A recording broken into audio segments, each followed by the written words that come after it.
Hey Brick fans, this is Dave, and today we're building another Lego fidget spinner.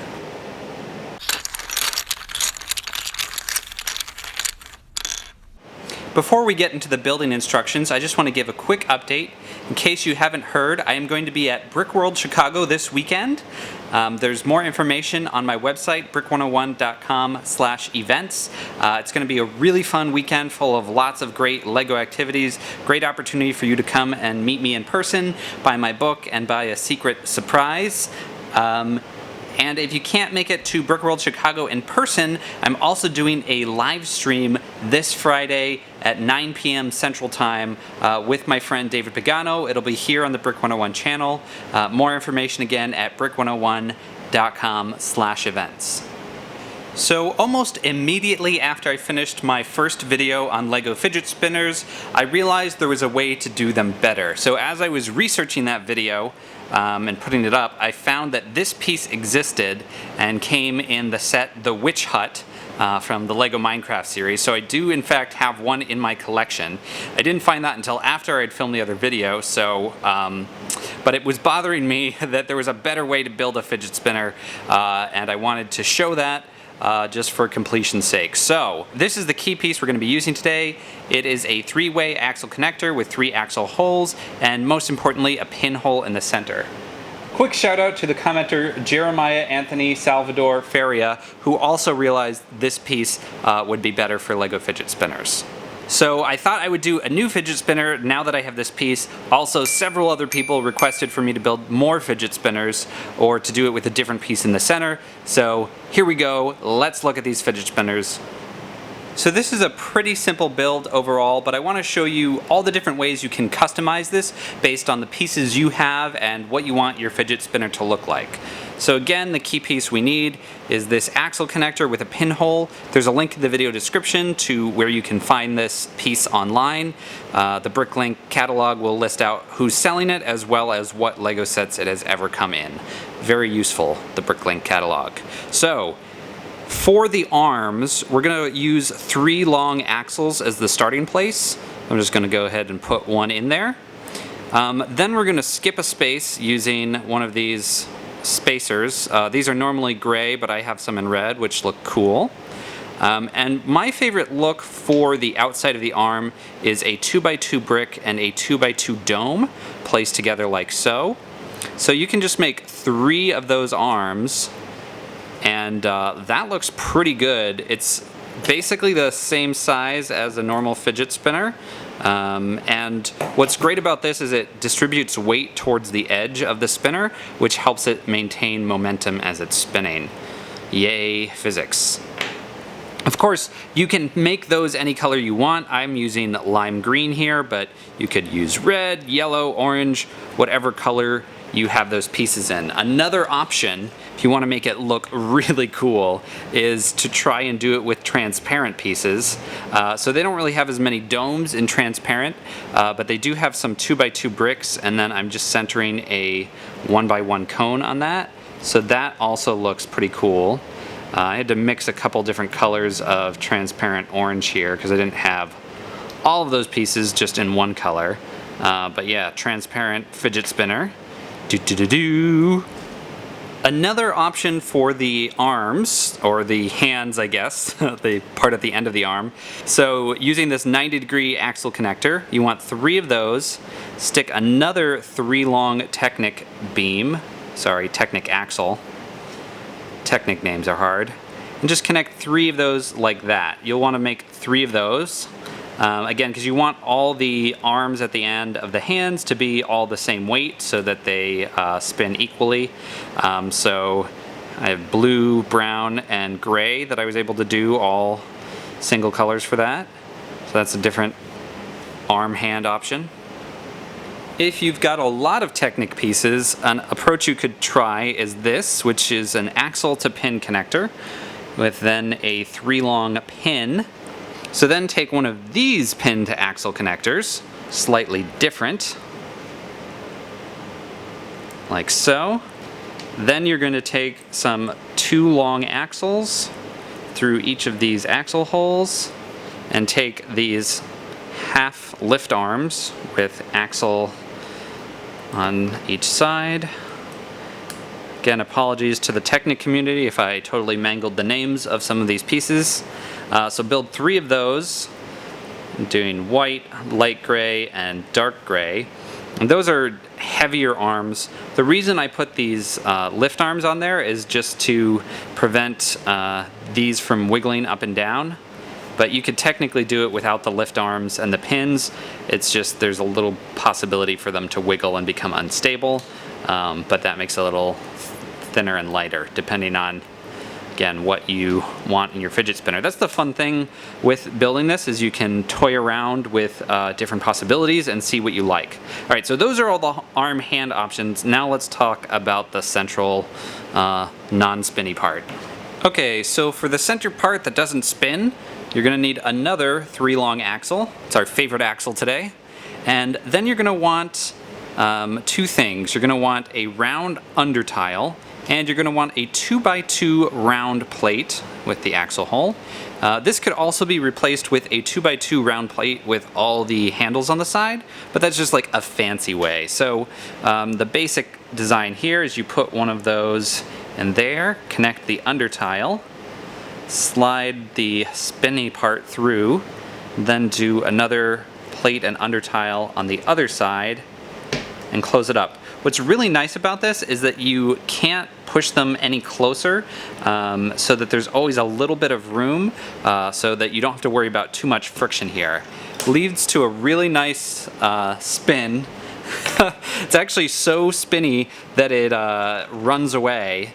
So it's different than a normal fidget spinner, which would stay put. This one definitely tends to have a mind of its own and run across the table, which I kind of like as a fun feature. Whoop. But depending on how you're planning to use this, might be counterproductive. Let's see. But yeah, you get a really good spin time on this. I think better than any of my other fidget spinners I did last time. Spin, spin, spin, spin, spin, spin, spin, spin, spin. That's my spin song. Yeah, another thing you can do, alright, so let's take those off. I like it better with these, and we'll do blue for the under tile. Put one of those on, and on this side I'm going to do one of those. Then I'm going to do a 2x2 plate in blue. What this allows you to do, you can still spin it vertically just as well. Whee! But now you can put it down and it'll stay in place because it's got a more solid base. So this you could do because you could always flip it over. Oh, not like that. The one problem about this is that you do have to worry about pushing this side in too much. It won't automatically stop like the other one will. So you can always flip it back over if you want it to, you know, run across the table like crazy. Whee! Goodbye! Or flip it back over if you just want to like watch the spinning in a mesmerizing way. Mesmerize, mesmerize, mesmerize. That was my spinner song, number 2. Different variations. Get rid of those. So I'm going to use a black 2x2 with handles now, and a transparent orange under tile, because that's cool. And then put those on, and shoot off these lime ones, and go back to our transparent orange ones. And now we've got a very kind of neon, cool looking fidget spinner.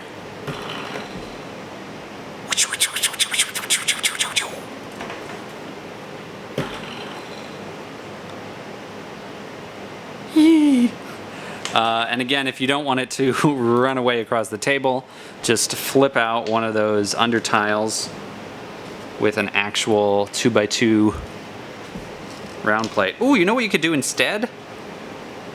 Brainstorm! Wow, I literally just had this idea as I was filming it. Okay, instead of a 2x2 round tile, put a round plate on the bottom. Not a round plate. Put a square plate on the bottom. Square plate.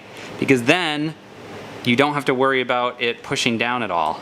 It doesn't look quite as cool, but the key thing is that it works really well for you to put it on the ground and spin forever. Not forever, but you know, long time.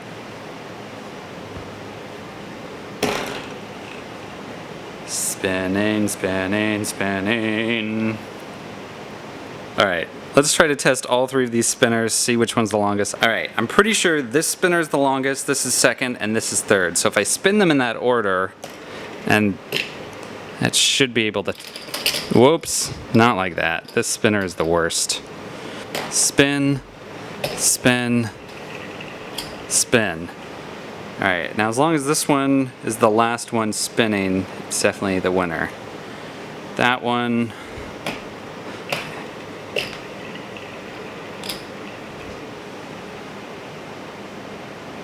it's definitely not that one in the back.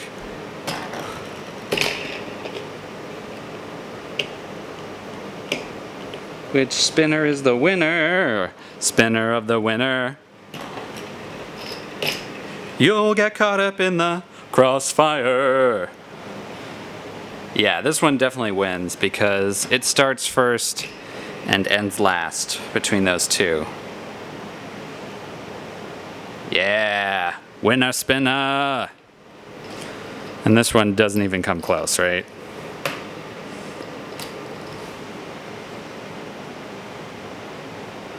It was a nice try. I'll pet that one. I guess this one could also be competition. Let's...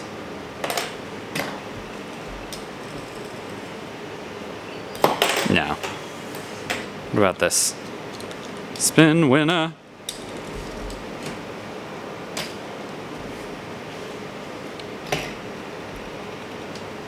All right.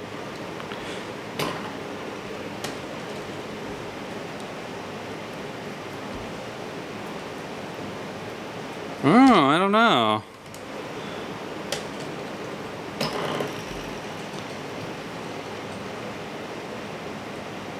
Yeah, I think this one actually might spin longer. Ooh, that was rough. Spin winner.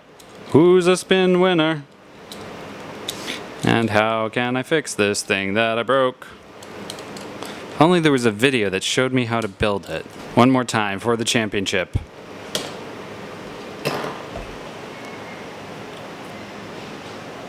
I don't know. Let's try that again. Let's try. I'm getting inconsistent results here.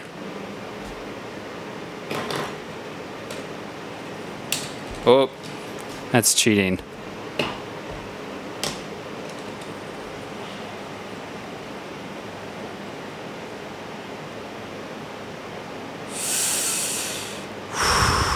I think Spiral, this one, wins.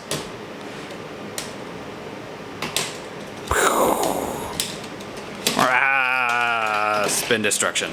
If you liked this video, please give it a thumbs up, subscribe to Brick 101, and check out all my other LEGO how to build videos.